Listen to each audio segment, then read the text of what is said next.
ችግር አለ። ደስ ይለኝ ነበር። ምን ፊት ለፊት የተነገሩ አንዱ የሰራውን ሰውዬ ይዞ መቀጠል ነው። ተዋናይ ቀርቶ በጎደለ ግባ በሚለው ነበር። እነዚህም ሁለት ልጆች ከማግኘት በፊት መጀመሪያ የገባሁበት ሀው በ6 ወር የሚል የጸጋዬ ገብረመድኅን ቲያትር ነው። እዛ ላይ መብራት ነበር የምሰራላቸው። ምክንያቱም የጨረስኩት እንዳልሽው ተግባርን የጨረስኩት ለ3 ዓመታት መብራት ኃይልም ሰርቻለሁ። ከዛ ምንም አልጣመኝም የመብራቱ ነገር እና ጥዬ ወጣሁ። በራሴ እንትን ወጣሁ። አጋጣሚ ወደ ጽሁፉ ነበር እንኳን አመጣጤ። ዛሬ አሜሪካን የሚገኝ ተመስገን መላኩ የሚባል አለ። እሱ አገኘኝና ያው ሰፈር ውስጥ እንደዚህ አብረን እንጫወታለን፣ ለምን እኛ ጋር መተህ ከኛ ክለብ ጋር አትቀላቀልም ማለት ነው። የቲያትር ክለብ ነበራቸው አፍለኛው የሚል እንዴ፣ በምን ታምር እኔ ፈሪ ነኝ አፍራለሁ እና እንዴት አድርጌ ነው ስቴጅ ላይ ወጥቼ ምናምን ብዬው፣ ይልቅ ጽሁፍ ቴክኒካሊ ማወቅ የምፈልጋቸው ነገር ስላለ እሱ ላይ ወሰደኝ ስለው እየተወሰደኝ እሱ ጓደኞች የነበሩት በ6 ወር የሚሰሩት ጋር ወሰደኝ። ከዛ በኋላ የሎሬት ለመምህራን ማህበሩ የሰጡት ስክሪፕት ነው። ከዛ እየዋቸው መብራት የሚሰራ የላቸውም እሰራላቸዋለሁ፣ እሱ ችግር የለም አልኩ። እዛ ነው መጀመሪያ ቲያትር የሚያየሁት፣ አላውቅም ከዛ በፊት። ከዛ በኋላ ሳይ በጣም ነው ደስ እያለ መጣ። ከዛ አንድ ቀን አንዱ ታመመ፣ ካሳሁን ይባላል፣ ነፍሱን ይማረው፣ አሁን በህይወት የለም። እንኳን ታመመ አይደል? ለምን እንዴ በዛ ነው የገባኸው አንተ? አይ እሱ መድኃኒዓለም ተፈቀደኝ አልቀርም ነበር ባለቤት የፈቀደው እና እሱ ቀረና ሊበተኑ ሲሉ ያው መቼም መድኃኒዓለም ተፈቀደ ምክንያት ነው ይፈልግልሽ እንደምንም ብዬ እንዳይበተኑ ነው እሱ። እኔ እኮ እችላለሁ አልኳቸው። ዳሩ ትችላለህ ምንድን ነው አልኳቸው። ቃላታው ሁኔታ አሉኝ። አዎ ብሎኪንግ ምንድን ነው ስላቸው፣ ወዴት እንደሚያደርግ ምናምን አሉ። አውቀዋለሁ አልኳቸው። ምክንያቱም ስክሪፕቱ ልጋ ነበረ። እነሱ ከተለየ በኋላ እኔ እሱን በደንብ ሽመደው ነበር። ከዛ ገባው ሳይበተኑ ቀሩ። ደስ አላቸው እነሱ። ዛሬም አመሰግናቸዋለሁ እነሱ ልጆች በእውነት ትልቅ ፍቅርም አክብሮትም አለኝ። አብዛኛው ሁሉም አሉ ከዚህ ከካሳሁን በስተቀር እነሱ ናቸው የሰሩኝ ብዬ ማለት እችላለሁ። በዚህ መልኩ ነው እንግዲህ ወደ ቲያትሩ ጎራ ያልኩት። በጭራሽ ምን ይዟል የሚለው ነገር ነው የሚያሳስበኝ። ምንድን ነው የምሰጠው እዛ ውስጥ ምንድን ነው ያለው የሚለው ነገር ነው የሚያሳስበኝ። ሌላው ነገር ብዙም አያሳስበኝ። ምክንያቱም የተሰጠኝን በደንብ አድርጎ መንገር መቻል፣ ውስጣቸው እንዲገባ ማድረግ ነው የኔ ሙያ። እሱን አደርጋለሁ። ቢሆን ደስ ይለኝ ነበር። ይህን ደግሞ ደጋግሜ ተናግሬያለሁ። ምንም ፊት ለፊት ነው የተናገርኩት፣ በሚዲያም በምንም። አዎ ችግር አለ፣ አዘጋጅ ችግር አለ። ችግሩ አንዱ የሰራውን ሰውዬ ይዞ መቀጠል ነው።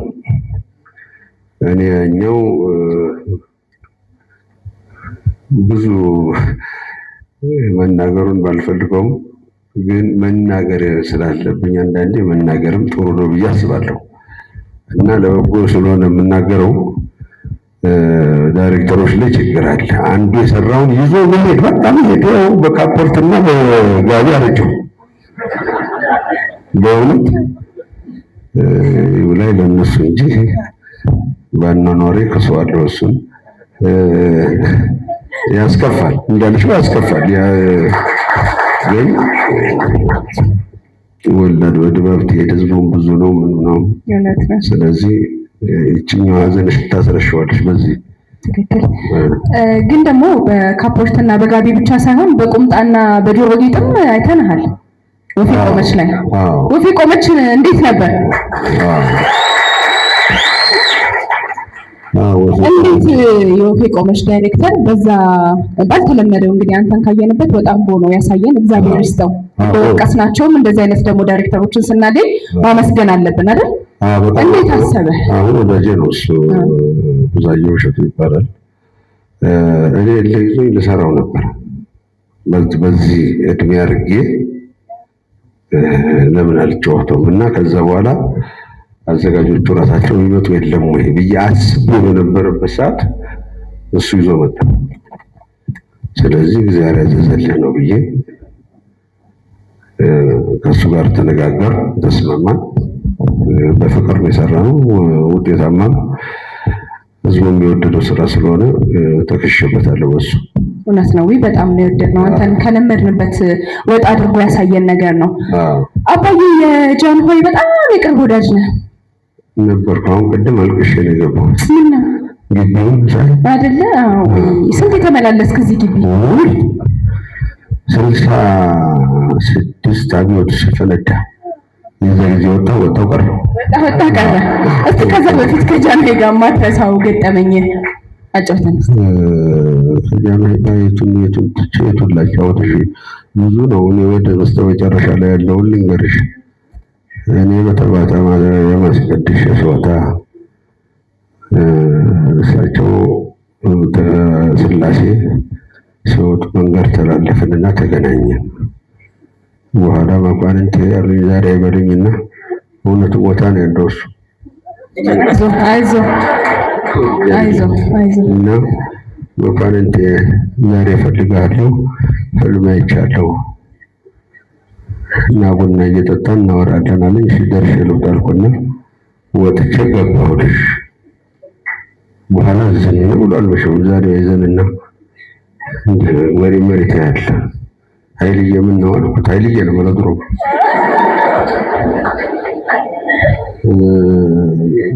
ኃይልዬ ያልኩት ደግሞ እኔ በፍላጎት ሳይሆን በሱ ፈቃድ ነው። አቀርበኝ ብሎ ኃይልዬ በለኝ። የተቀባውን ንግስናውን የተቀባው ንፋስ ስልክ ነው። የድሮ ማነው ስሙ ንፋስ ስልክ ተማሪ ቤቱ እዛ ድንኳን ነገስታቱ መኳንንቱ ግብ ሰርተው ነው ይዘው በኋላ የዛኑ ለተቀባለት ሁሉም መኳንንቱም መሳፍንቱም ጃንሆይ ያሉ። አይ እኔ ስተማን እበልጣለሁ አልኩና ጃንሆይ ያልኩት አሁን ድረስ ፊት ላይ ያለው ድቆት ሶሪ ማን ነው ጃንሆይ ያለኝ? እኔ ነኝ። ስለዚህ ደነገጥኩ። ያው ለመኳንና ዛሬ አይበልም። ከዛሬ ጀምሮ አንተ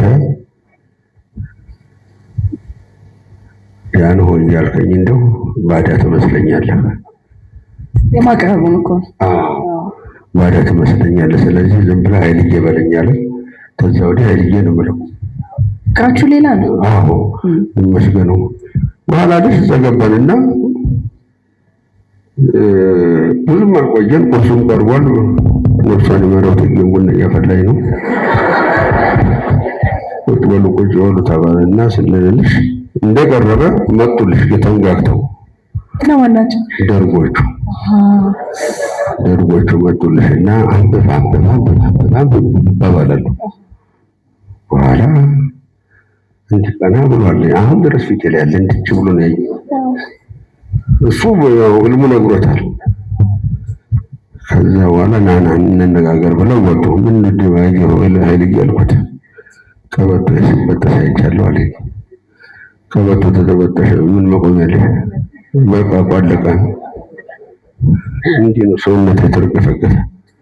በኋላ መልሰው ገቡና ደበላቴ ሰናቸው አስታውሳለሁ።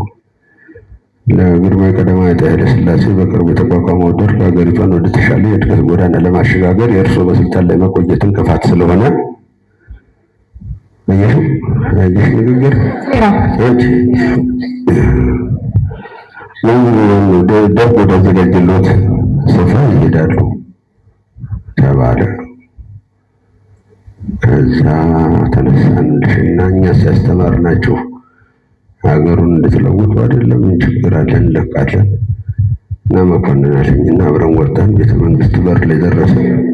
አሁን ድረስ ፊቴ ላይ ያለሁት የቤቱ ነው። በምንድን ነው የሚወስዱን ሲል እዛ ፊት ለፊት ኮሎኔል አለማየሁ መኪና አለች።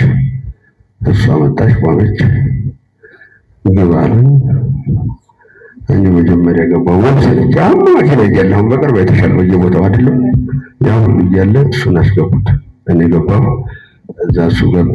ስንወጣ እዚህ ኮሌጅ ያስተማርናቸው ልጆች ዋይ ባላባት አሉ። ዋይ ዋይ ባላባት እንግዲህ ቀረ ቁጭ ብሎ መብላት።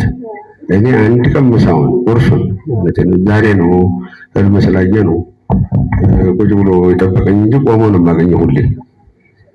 በጣም ማዝናለሁ አሁን ድረስ ወደ እንዲህ ነው።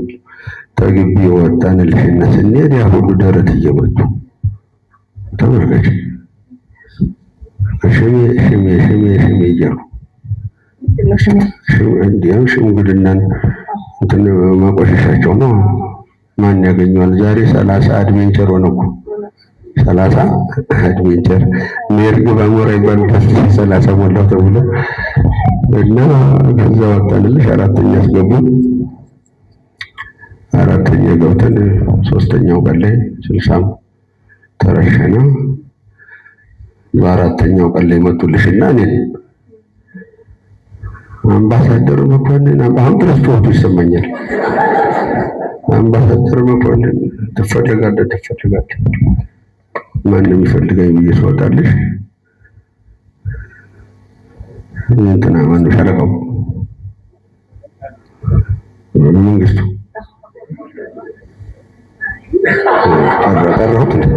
ጠራሁት እሱ ነው። በኋላ ምንድን ነው ስል ጊዜ እርሶ ሄዱ እንዴት ሄዱ እንዴት ሆነች አልኩና እንዴት እኔን ሄዱ አልከኝ? ለምን አልከኝ? እኔ እኮ ያዘ መስሎኝ ነው አንተን እንዴ ያስከኝ አልኩት። አይ እኛ ያዝነው ዶሴ እያየን ነው። የእርሶንም ዶሴ አይተነው ለሀገራቸው ፍቅር ለንጉሠ ነገሥታቸው ክብር ሲባክኑ የኖሩ ብኩን ነው የሚለው። እኛ ብኩን አንገድልም። 60ዎቹን የገደልነው ያው ሰራተኛ ስለሆኑ ነው ማለት ነው አለኝ። እንግዲህ እግዚአብሔር ታተረፈኝ ብዬ አልከራከርም ብዬ ወጥቼ ሄድኩልሽ። አሁን በገና መጽሐፍ ጽፈው አለው ያላሉ ገና ከዚህ በኋላ